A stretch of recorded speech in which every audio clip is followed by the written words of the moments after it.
Hey guys, so in just a minute, I'm going to be joined by John Askins.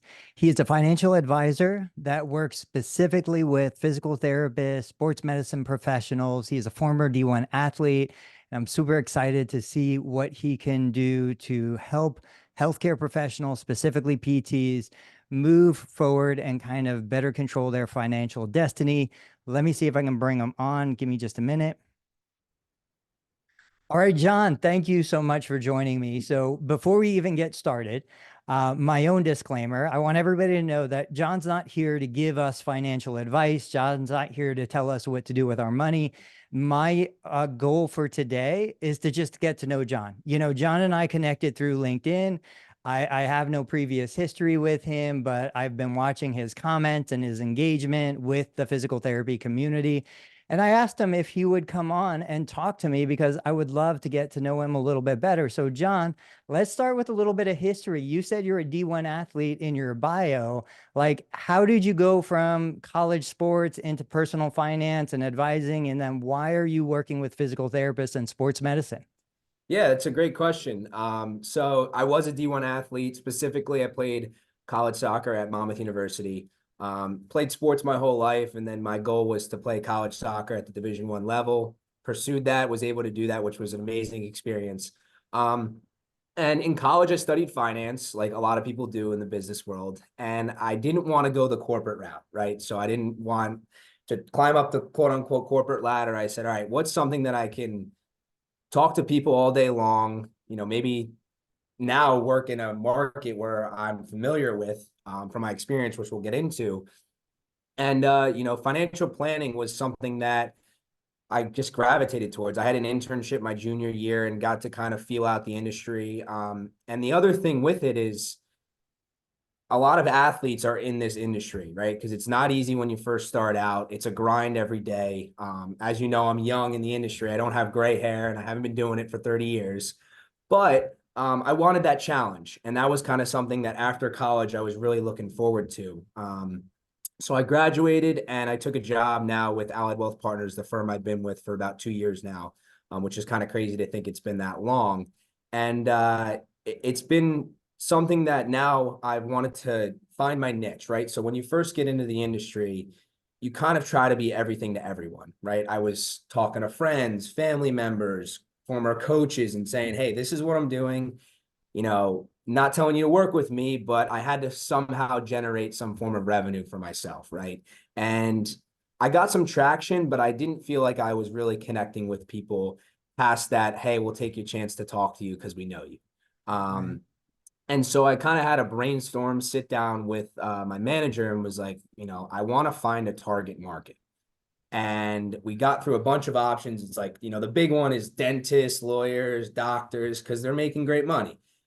And which is great and all. And I figured, all right, what's something maybe that I can think about? And then he was like, well, didn't you remember you told me you got injured in college and you worked with PTs and that stuff? And I'm like, yeah, I did. He's like, don't you have an existing, couple clients that are your PTs that you worked with? And I was like, yeah. And it kind of clicked in that moment. And I was like, I have a story to tell, and which we'll get into, I know. And I can relate to them because I've been through that process, right? And then I can somehow translate what I'm doing to help them by understanding what my existing clients struggle with. And I would say that now it's been about, I want to say 6 or 7 months since honing down on the PT sports medicine field per se. And I've got a lot more experience under my belt now to know that, what are the struggles they deal with on the day-to-day basis? What did I go through so that we can understand and I can relate my process to the process of taking a patient through PT or, if they need surgery, whatever it is, that process I've understood. So that's where I am now. I love every second of it. I'm enthusiastic about it, as you might see from my LinkedIn. I'm glad that we were able to connect. I love your content, I will say, and constant engagement that we have. And so yeah, thanks for having me again. I appreciate it. Absolutely. I think you learned such a valuable lesson. Like, I love the connection between a specific community. Like, one of my sons, I've got four boys at home. He loves theater. He's into theater. Theater is a very specific community. I grew up in a fine arts background. My family was in fine arts. My wife came from a very athletic background in her community. And so when you talk about D1 level athlete, you really go through a certain life experience as a college student, managing sport, managing school, managing family, and all the other things. And I think you speak a language that resonates with other people that are familiar with that. There's a level of dedication, there's a level of facing your fears. So, I think that's great that you're figuring that out now so early in the career. You mentioned struggles. One of my main questions that I wanted to ask you about was kind of what, now that you've seen the profession and you've engaged with professionals, what are some of the struggles that you're seeing broadly throughout the profession? I mean, I know I'm in it. I treat Yeah. patients on a daily basis. I'm a private practice owner. I coach other physical therapists. I hear their struggles with finance, but what are you seeing from your perspective globally? Yeah, so there's one big elephant in the room, and if I had to guess it, you probably know it, but it is not cheap to get an education to Yeah, become physical therapists, especially even a surgeon, right? They have a little more extensive schooling, but regardless of what it is, there's that extra schooling and that burden that's on them. So honestly, a lot of times the conversation when I say, we meet with a prospective client, I sit down and say, what are your kind of pain points? Most of the time that's number one. It's, these student loans, especially if they're younger. Obviously, if the student loans are paid off, it'd be a little different. But that's the dominating theme that I'm seeing. And rightfully so, because taking on at a young age, 25, 26, coming out of graduate school, taking on a career with over six figures of student loans and no formalized strategy to pay it off is big. And it's not something that should be taken lightly. And one of the things that I see with that specifically, that struggle, is a lot of times what I've seen PT specifically do is do what someone else does, right. which is a good kind of start because at least you're starting to pay them off, right? But it's not always the right thing. The government has so many different types of payoff strategies. I swear that they feel like they come out with new ones every year. You have the new one that's like the save plan. You have your standard repayment. I can go on, and bore you with that. But that's not my point. The point is, Tony, if you had a student loan situation, your income's going to be completely different. Your family circumstances, if you're living at home or you're not, what your job looks like, the day-to-day things that you're doing is so much different than Jim, who has something else going on but has student loans, right? And my goal with them is to ease that, is to show them that we need to create a plan for Tony, right? We need to create his plan, and there needs to be a why behind it. Not just because my coworker said I should do the standard because I'm going to pay the least amount of interest, or I should do the save plan and then just save for the taxes at the end that I'm going to incur, right? And I think that a lot of PTs have found that going through our process that they now understand why they're doing it, right? If someone on the street said, hey, listen, I know you have student loans and why are you paying them off, right? Or how are you paying them off? They can give an answer versus, yeah, I just kind of paying it off because that's what I was told I have to do and I owe the money, right? And it's no fault of their own, because a lot of this stuff, like you give it that diploma and you graduate and they're not like, hey, here's a 6-hour course on teaching you how to pay off student loans. It's nope, get into the work field, start working, making that paycheck, and all of a sudden 6 months later, those student loans are knocking at your door saying, hey, we're due. So that's number one, I will say. And I'm sure you could relate to that, with not only the people that you work with, but it's a very industry-wide thing, that seems to You, be a common theme. you know what I think is so interesting about everything you just said, and any physical therapist listening to this is going to think exactly the same thing. You perfectly describe the exact process we go through when we're evaluating a patient for an orthopedic or neurologic condition. There's the condition, but then you have to customize that treatment plan to the individual. You have to explain to them and understand, why are we treating this? Why are we doing this? What's the motivation behind it? What's the ultimate outcome we want to reach? Just because three different people had a stroke doesn't mean all three people are going to get the same advice, the same treatment plan, and they don't have the same, outcome for recovery. Mhm. So it's so fascinating to me. I've got other friends who are financial advisors and in finance, and you guys really do deal with all the same challenges and speak the same language that we do in the clinic. Yeah. You're just dealing with money instead of muscles. So I to like that. that, Yeah. you had also said that you were a patient as maybe a college athlete or as a child. Tell me a little bit about how kind of your personal experience going to therapy, working with therapists, maybe has colored some of, your professional development in finance. Yeah, so it was in college. So kind of a backstory, right? My dream was to play college soccer. And I got to that level freshman year. I was playing a lot, starting at towards the end of the season, like every game. I was kind of on cloud nine. We weren't really winning, but at that point I was like, I'm starting, I'm playing Division 1. This is amazing, right? And then I go into my sophomore year, and it's the day before my birthday and when we're supposed to play a top ranked West Virginia team, right? So it's like, I'm going to start on my birthday. It's going to be awesome. And I went to go make a move on a teammate, and he kind of came in, not late or anything, but just I had to jump over him. And I landed, and sounded like a gunshot went off. And I honestly expected to look down and have my leg in like an L. I thought I Yeah. broke my leg.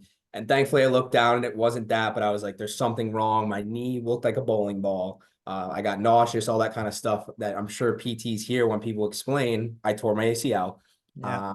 And yeah, so that kind of put me back and took me for a shock. Up until that point, I'd never been injured. Didn't have anything. I was kind of the picture perfect student athlete at the time. Everything was going great. And then all of a sudden, everything spun on a dime the day before my birthday.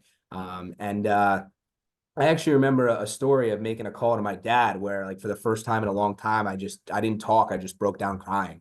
And that's kind of helped me understand and now translate into my financial planning career. That, it's that saying, like, everyone's got a plan until they get punched in the mouth, right? Mike Tyson. Yes. Mike Tyson, you know it. And that's a lot of times how people approach financial planning. Is It's really easy to have a financial plan when everything goes smoothly. You got a good job, you're paying off your loans, maybe you're extremely healthy, right? That's the easiest plan, right? Because it's just, okay, how do we save for retirement and save for what you want to do? But a lot of times, that's not how life works, right? And things are going to come up, right?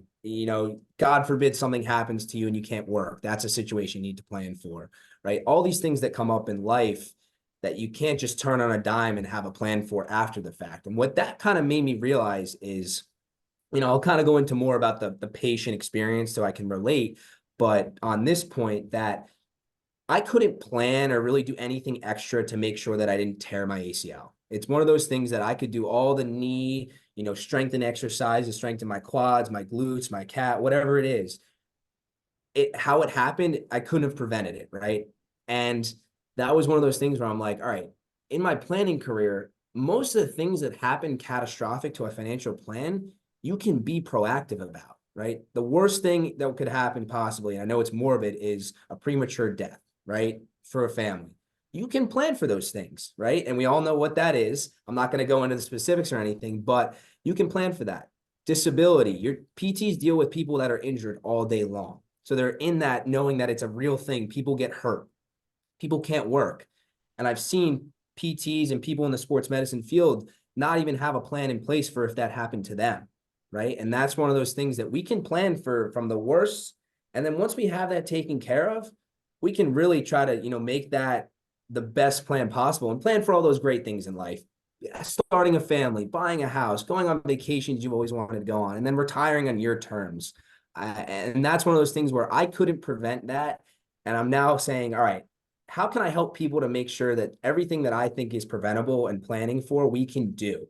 And that's kind of how I've approached a lot of things in my career now when working with people in this profession. And I feel like it kind of gives me an edge up from others in the sense that I have a method to my madness, and a story to tell. So I think that's one of the things that's translated into my process is, number one, telling that story so that they can actually understand it, right? Because I can sit up here and talk about, investments and this and that and bore you to death, and they shut down. But if I have that to kind of understand, like, think of it like this, right? An athlete gets hurt. What do you have to do to get them healthy, right? And prevent it from happening again? it's the same thing over here. It's just we're talking about money and your finances. It So is. that's yeah. There's so many similarities across the two. Again, I love it.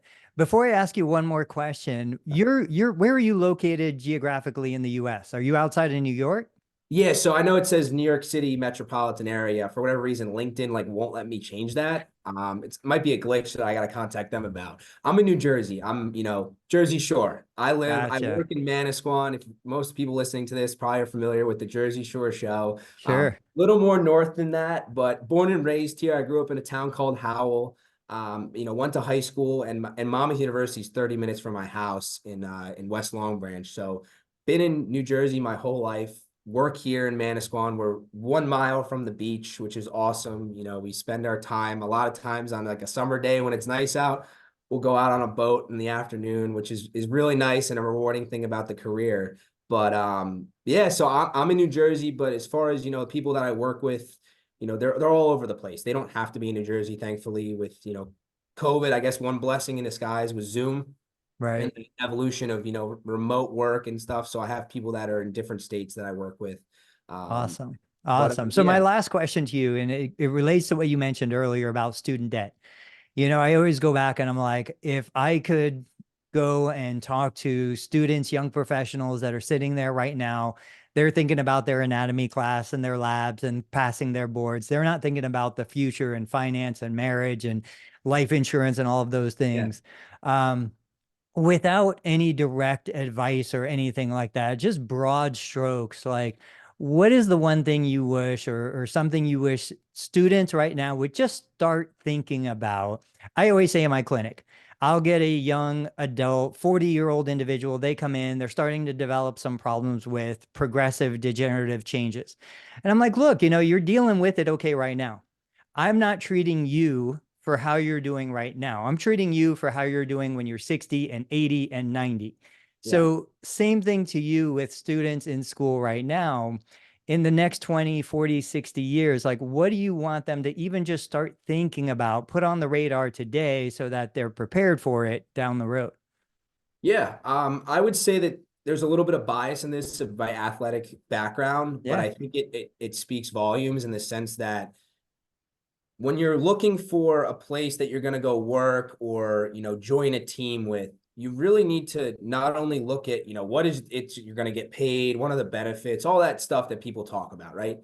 You need to really get along with the people. And I know that sounds cliche, but in my career now, I work with two individuals very closely, Steve and Dan, and they help me and we work a lot of things together. But you know, our relationship that we have, I haven't had anything like it. Like in the span of time that I've worked with them, I kind of came in like the new guy and you gotta put your time in and all that kind of stuff. And they welcomed me and they understood that I was young, but they didn't treat me like I was young and didn't know anything. So you want to find a place where you feel valued, number one, right? Go in with the novice mindset, but you just graduated with a doctorate degree. You know what you know, you just might not have all the experience.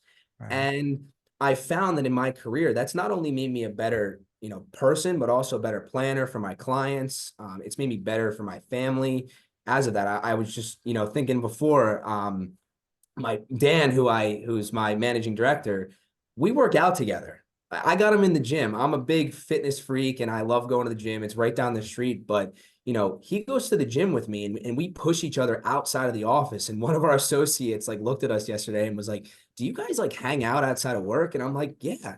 I'm not saying that everyone has to have that in a PT setting or whatever it is, but find a place where you don't have to feel afraid to ask a guy to go get like lunch with you or like maybe go out for dinner and have a drink or something, afterwards. Cause I think that makes you better as a person and you'll want to be excited about going to work. Right. And if you don't find that place right away, that's okay. I've had experiences in the past with teams that, we weren't winning and it was a bad culture. And then I've also had teams where, we were winning. I had a great culture and I might not have been as playing as much as I wanted, but I like that even more. So I think that that's one thing. And the second thing I'll say, which is kind of why we're now talking is, my industry, I've got to tell people about what I do. And I think that is true for everything, regardless if you're, an individual business owner or an employee of a company.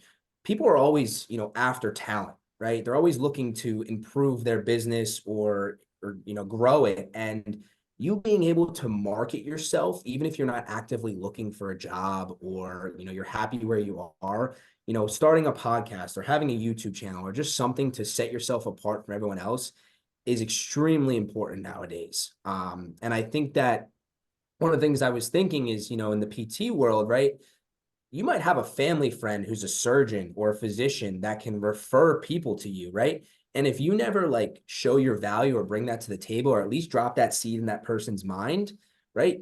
You don't become more valuable to that business owner or clinic owner that they know, hey, listen, Jim is really valuable because I know that this is going to eventually come to fruition and he brought that to my attention, right? And I feel like that could be something that I don't know the specifics of it and how that all works, but I think that having something like that I've known in my career has helped me, especially as a young person who maybe thinks I don't have the experience. What can I bring to the table?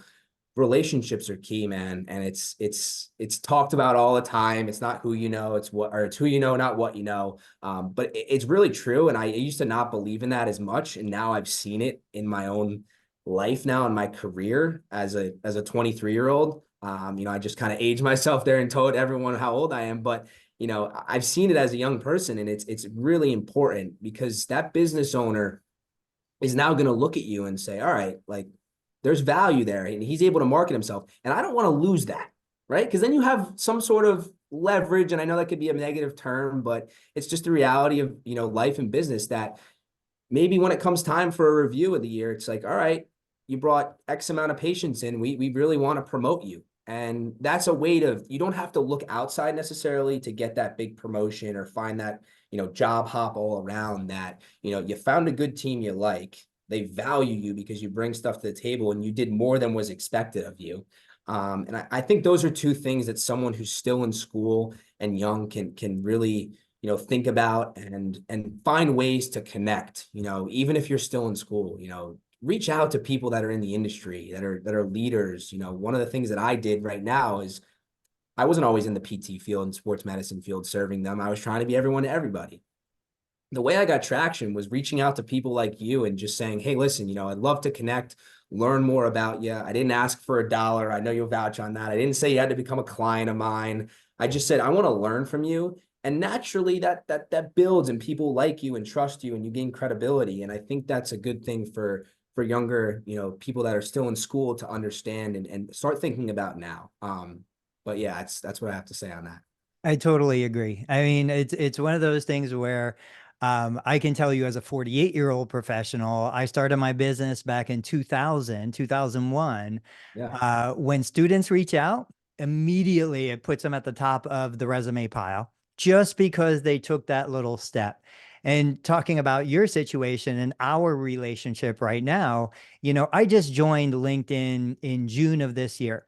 And I got Okay. flooded with direct messages of people trying to sell me stuff and everybody's asking for something. And so I just ignored most of them. And yours was one of them. You reached out, kind of cold contact. And I listened and I was like, okay, that's great. I don't need anything. Thanks. And that was it. But then Yeah. I continued to watch your posts, your responses. I continued to watch your engagement. And that's what brought me around full circle. Out of the hundreds of people that have reached out through direct message, none of them have been interviewed with me on this podcast, on this YouTube channel.